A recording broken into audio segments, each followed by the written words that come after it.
घोड़ों को नहीं मिलती घास देखो, गधे खा रहे हैं च्यवनप्राश देखो। जिस बाबा ने सरेआम सबके पर्चे खोल दिए उसका भरोसा नहीं, और ऐसे हुतियों का लोग कर रहे हैं विश्वास देखो।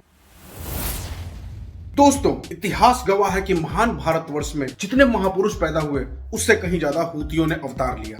बात तो सही है। ऐसे ऐसे महान पंक्चर पुत्रों ने इस धरती पे कदम रखा जिन्होंने हिंदू देवी देवताओं का मजाक बनाने में कोई कसर नहीं छोड़ी। वो गाना कैसा है ना, लाइक मेरा पिया घर आया और Ram ji don't give fuck about your पिया।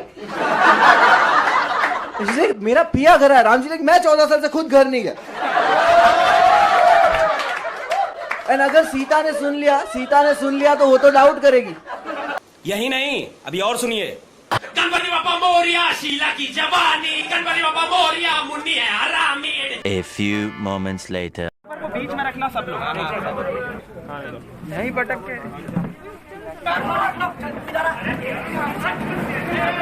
हाँ भाई, कैसी लगी? आगे स्वाद। लेकिन आज हम इस 2 कौड़ी के स्टैंड अप कॉमेडियन के बारे में बिल्कुल बात नहीं करेंगे। आज हम बात करेंगे 4 कौड़ी के एक्सपर्ट जो कि अपने आप को महान ज्ञानी बताता है। हर चीज पे ज्ञान पेलना इसका परम पैशन है, और ये दुग्गल नाम से पूरे संसार में विश्वविख्यात है। जो हमास जैसे लोग हैं जिन्हें इजराइल टेररिस्ट मानता है, अगर टेररिस्ट ग्रुप रॉकेट फेंकेंगे तो इन्हें भी उन्हीं की तरह रिस्पॉन्स करने की जरूरत नहीं है। इन्हें वायलेंस के रिस्पॉन्स में वायलेंस करने की जरूरत नहीं है, उसी लेवल का।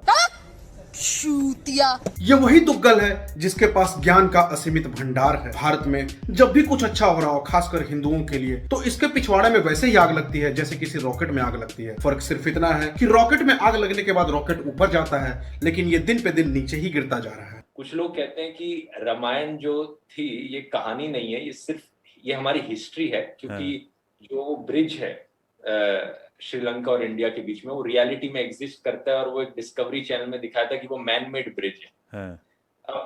तो लोग बोलते हैं अच्छा, क्योंकि वो ब्रिज एग्जिस्ट करता है इसलिए ये एक्चुअली में हमारी हिस्ट्री है, ये कहानी असली में हुई थी। लेकिन थोड़ा सा लोग एक लेवल तक ही सोचते हैं, उससे ज्यादा डीप नहीं जाते। Correct, they won't question. थोड़ी डिडक्टिव रीजनिंग अप्लाई करके देखो, क्या एक मैन मेड चीज का एग्जिस्ट होना प्रूफ करता है कि पूरी कहानी असली होती है? क्या ये वो लॉजिक नहीं हो गया कि स्पाइडरमैन में न्यूयॉर्क शहर दिखाते हैं, तो न्यूयॉर्क शहर तो असली में एग्जिस्ट करता है, तो स्पाइडरमैन भी असली होगा। स्पाइडरमैन भी असली में एग्जिस्ट करता है, नहीं होता इसका मतलब ये। अद्भुत अद्भुत। इसके लॉजिक की बहुत ही ज्यादा दाद देनी पड़ेगी। बेटा ऐसा है कि स्पाइडरमैन में जो न्यूयॉर्क शहर दिखाया गया है उसके बारे में पूरी दुनिया को पता है कि ये किसने बनाया है, लेकिन क्या तुम्हारे बाप को यह पता है कि भारत और श्रीलंका के बीच में जो पुल दिखता है वो किसने बनाया है? नहीं ना। एक्चुअली में प्रॉब्लम इन जैसे चमन झिंगों की नहीं है जो कुछ भी लॉजिक देकर निकल जाते हैं। प्रॉब्लम इनको फॉलो करने वाले पढ़े लिखे अंधभक्तों की है। ध्रुव ने बोला है तो सही होगा, ध्रुव ने हगा है तो दही होगा। इसको हिंदुओं से प्रॉब्लम है, इसको मोदी से प्रॉब्लम है, इसको अडानी से प्रॉब्लम है, इसको अमित शाह से प्रॉब्लम है, इसको योगी से प्रॉब्लम है। हिंदुओं के लिए कुछ अच्छा हो रहा तो प्रॉब्लम है, इसको हिंदुओं के इतिहास से प्रॉब्लम है, हिंदुओं के भूगोल से प्रॉब्लम है, शास्त्रों से प्रॉब्लम है, रामायण से प्रॉब्लम है। एक्चुअली जब ये पैदा हुआ था ना, जानकारी थोड़ी सीक्रेट है लेकिन बता देता हूँ, जब ये पैदा हुआ था ना तो हॉस्पिटल वालों ने इसे देख के ये बोला था, डॉक्टर कहता चाहिए क्या हो गया है? तो पूरे हॉस्पिटल का मूड खराब कर दिया इसने यार। अक्सर देखा है मैंने कि कई वीडियो के कमेंट्स में लोग इसको जर्मन शेफर्ड बोलते हैं। दोस्तों आपसे हाथ जोड़ के विनती है, इसको जर्मन शेफर्ड बोलकर कुत्तों की बेइज्जती ना करें। कुत्ते बड़े ही लॉयल और वफादार होते हैं। अभी मेरे दोस्त के साथ एक घटना हो गई, उसने इसको जर्मन शेफर्ड बोल दिया। 2 दिन बाद पड़ोसी के जर्मन शेफर्ड कुत्ते ने इसे काट लिया। कुत्ता क्या सोच रहा होगा? यही सोच रहा होगा ना कि इस नल्ले से बराबरी करके तुमने उसकी बेइज्जती क्यों करी? काय बे? नमस्कार दोस्तों, पिछले कुछ हफ्तों में एक नए बाबा ने एंट्री मारी है मार्केट में, बागेश्वर बाबा। आजकल ये लौंडा बागेश्वर धाम को टारगेट करने में लगा हुआ है। एक रिसेंटली इसने वीडियो भी बना दी, और वीडियो में जिस बेतुके तरीके से बेइज्जती से इसने बाबा के बारे में बात की ना, वो काबिल तारीफ है। यानी एज में ये मुझसे भी छोटा है। इमेजिन करके देखो, 26 साल का लड़का यहाँ पर एक बाबा बन गया। कहीं ऐसा ना हो कि आने वाले सालों में हमें देखने को मिले कि 15-16 साल के लड़के भी स्कूल से ड्रॉप आउट करके बाबा बनने की सोच रहे हो। तरीके से ये कह रहा है ना, मुझसे छोटा है, 26 साल का है, बाबा बन गया, कुछ भी हो सकता है। ये लौंडा भी तो 30-32 साल का है। अडानी पे ज्ञान पेल रहा है, स्टॉक मार्केट पे ज्ञान पेल रहा है, टाइटेनिक पे ज्ञान पेल रहा है, मोदी पे ज्ञान पेल रहा है, पॉलिटिक्स पे ज्ञान पेल रहा है, टाइम मैनेजमेंट पे ज्ञान पेल रहा है? हाथी, ऊंट, घोड़ा, बहन का कंट्रोल कंट्रोल।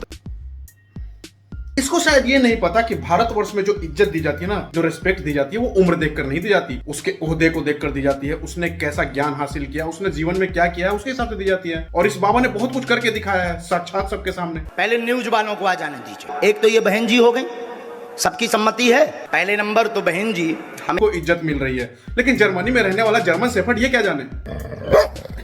अंकल जी, ये कुत्ता कौन सा है आपका?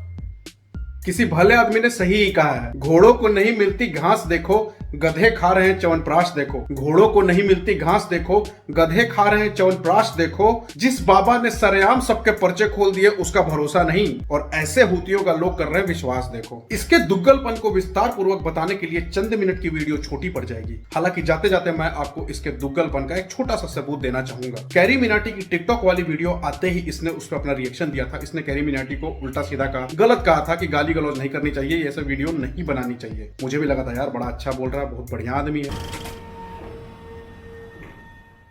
अब बात यह है कि कुछ लोगों को कैरी मिनाटी का ये वीडियो बड़ा अच्छा लगा, एंटरटेनिंग लगा, मजा आया देखकर, और कुछ लोगों को ये बड़ा ऑफेंसिव लगा। कुछ लोग कहते हैं कि अच्छा हुआ ये वीडियो डिलीट हो गया यूट्यूब। दूसरी चीज ये है कि जो आप बोलने लग रहे हो इसका लार्जर इंपैक्ट क्या पड़ता है सोसाइटी पर। कुछ जगह पर कैरी मिनाटी ने होमोफोबिक शब्दों का इस्तेमाल किया है सटल तरीके से, जो कि एक गाली की तरह साउंड करते हैं। छक्का बोलना, गे बोलना गाली की तरह यूज किया गया है। तो बिल्कुल lowest of the lowest level का काम जो होता है ना, कि किसी को पकड़ के गालियां देनी शुरू कर दी और यहीं से ही आपका इनकम आ रहा है, ये बहुत ही डिसग्रेसफुल है। लेकिन कुछ ही टाइम बाद ये उससे लिपटा चिपटी करते हुए पकड़ा गया। गुरुजी और कैरी मिनाटी ऑलरेडी यहाँ पे आ चुके हैं, बट स्टिल वीडियो बनाना बहुत जरूरी है, इसलिए बाद में अंदर जाने वाले। बस तब मुझे एहसास हो गया कि यूं ही लोग इसे दुग्गल साहब नहीं बुलाते, बाकी आप खुद समझदार हैं। जय दुग्गल, जय जर्मन शेफर्ड। मम्मी, कुत्ते ने काट लिया।